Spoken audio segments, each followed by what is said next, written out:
Welcome to this full sewing tutorial for the Maeve Dress, a relaxed throw on and go style that's as comfy as it is charming. We're sewing the Mrs. version in this video, and there's even a matching version for the littles if you want to sew one up for a child too. I'm using a light cotton for mine, perfect for warm days and easy movement. Maeve features generous ease, so there's no need for zippers or buttons. Just slip it on and go. You can add bust darts for a more structured fit, and the bias-bound neckline ties into a sweet little bow.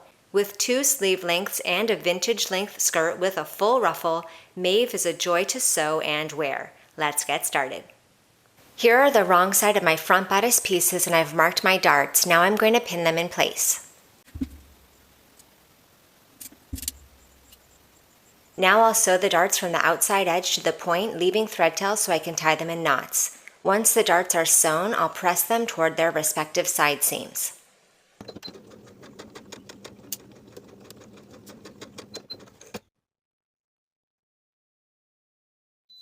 Place the front and back bodice pieces right sides together and align the shoulder seams. Pin in place. Sew with a 1/2 inch seam allowance, then I'm going to finish the raw edges together and press them toward the back bodice piece.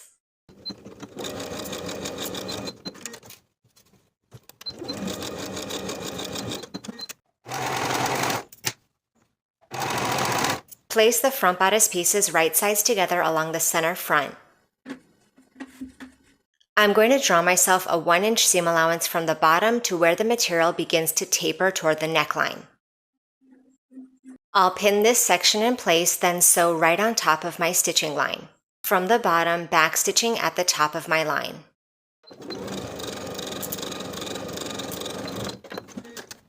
I've gone ahead and pressed that seam allowance open, as well as pressing that 1 inch seam allowance approaching the neckline.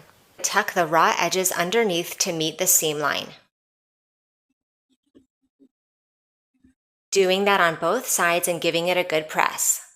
Now I'm going to edge stitch along the fold, pivoting at the top to sew straight across at the bottom of the V. Then I'll edge stitch back down the other side.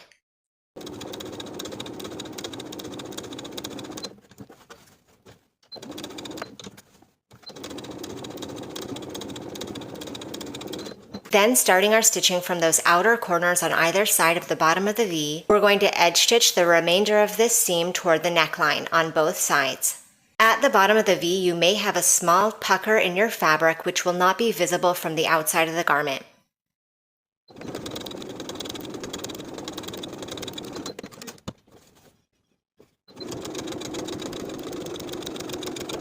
Using a pin, I'm going to mark the center of my bias tape. And I'm also going to mark the center of my back neckline.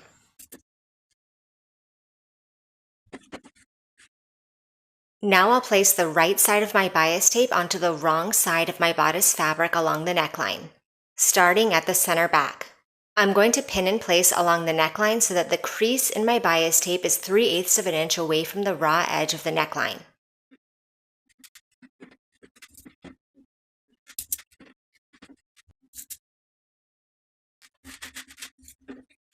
Now I'll sew the bias tape in place from center front all the way around to the opposite center front with a 3/8 inch seam allowance, which should be right in line with the crease of the bias tape.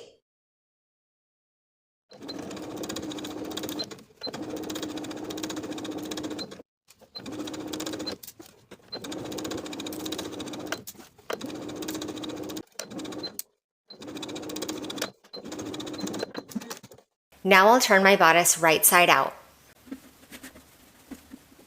I'm going to fold the opposite edge of the bias tape over the seam that we just created, with the opposite folded edge of the bias tape still folded in place, so that the new fold sits right on top of the seam line and the seam allowance is concealed. Pin in place.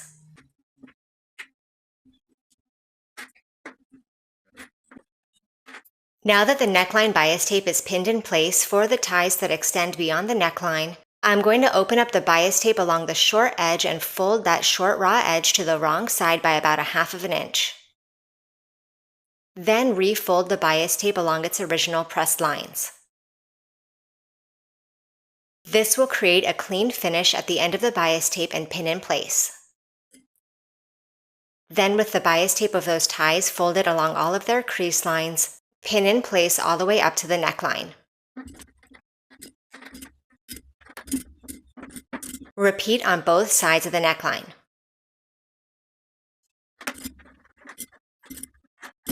Now we can edge stitch along the open edges of the bias tape all the way from the bottom of both ties to the neckline, then continue to edge stitch along the outside folded edge all the way around the neckline.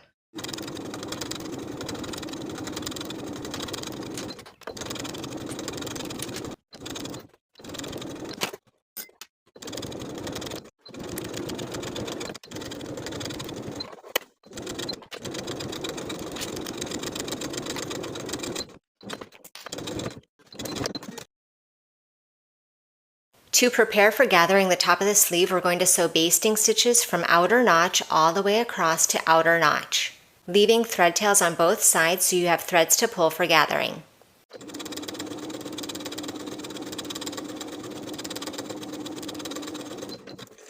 Here are my front and back bodice pieces opened out flat along the shoulder seams.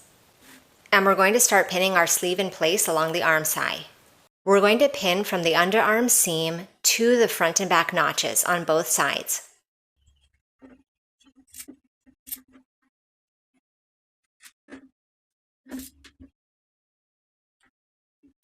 Once we have those outer sections pinned, we can start gathering the top of the sleeve.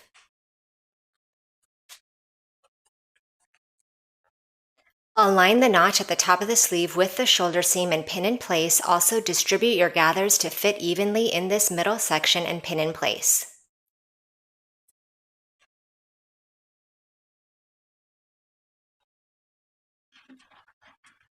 Sew the sleeve in place from one outer edge of the sleeve all the way across the top to the opposite outer edge with a 1/2 inch seam allowance, then finish your raw edges together.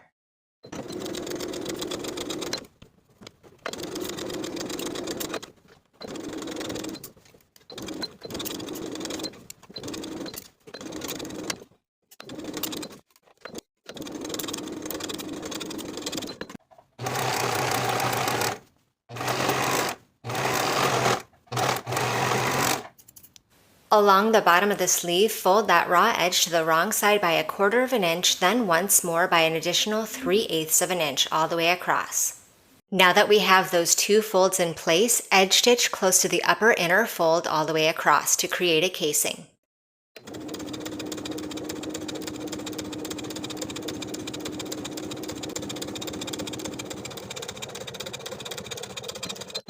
I've cut my 1/4 inch elastic to the length for my size listed in the pattern instructions. Now I'll secure one short end of the elastic and begin drawing it through the casing.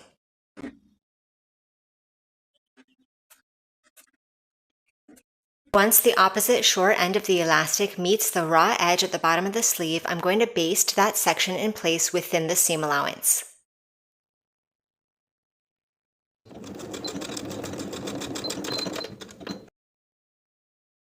Then I can continue drawing the elastic to the opposite side and secure the short end on the opposite edge.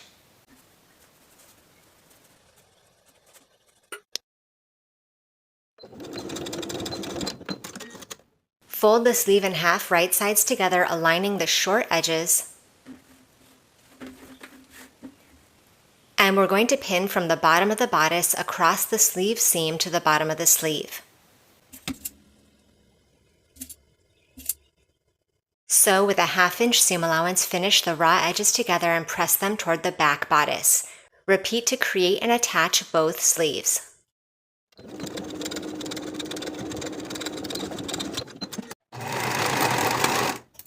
Place the front and back top tier pieces right sides together and pin the side seams. Sew both side seams with a 1/2 inch seam allowance, finish the raw edges together and press them toward the back skirt.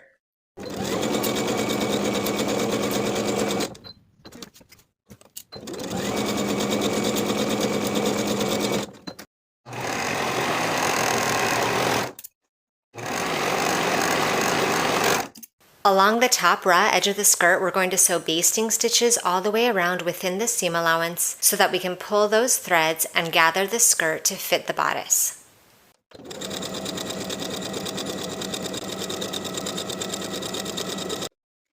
Now I'll pull my gathering stitches so that the skirt fits the front and back bodice pieces, aligning the side seams. Right sides together. Then pin all the way around, evenly distributing the gathers.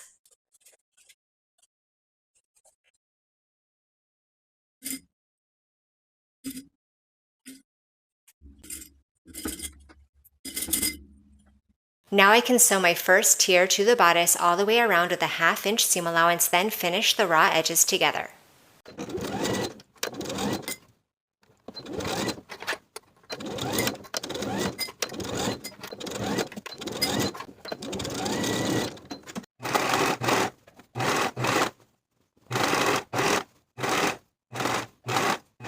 Place the bottom tier pieces right sides together and pin the side seams.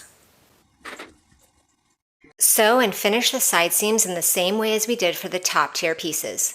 Here is the bottom edge of my bottom tier piece. To create the hem, we're going to fold that bottom raw edge to the wrong side by 1/4 of an inch, then once more by 1 inch all the way around.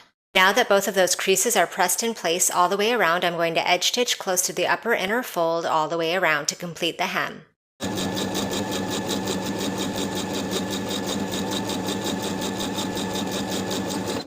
I've gone ahead and sewn basting stitches all along the top edges of the bottom tier. Now I'm ready to pull those basting stitches to gather the front and back bottom tier. Now that that's gathered, I'll place my bottom tier right sides together with the top tier and distribute the gathers evenly to fit all the way around, aligning the side seams. Now that my bottom and top tiers are attached, I'm going to sew all the way around with a 1/2 inch seam allowance and finish the raw edges together exactly as we did to attach the top tier to the bodice. And now the dress is complete. Thank you for watching this sew along. Make sure you subscribe to the channel so you don't miss future sewing tutorials, and I'll see you in the next video.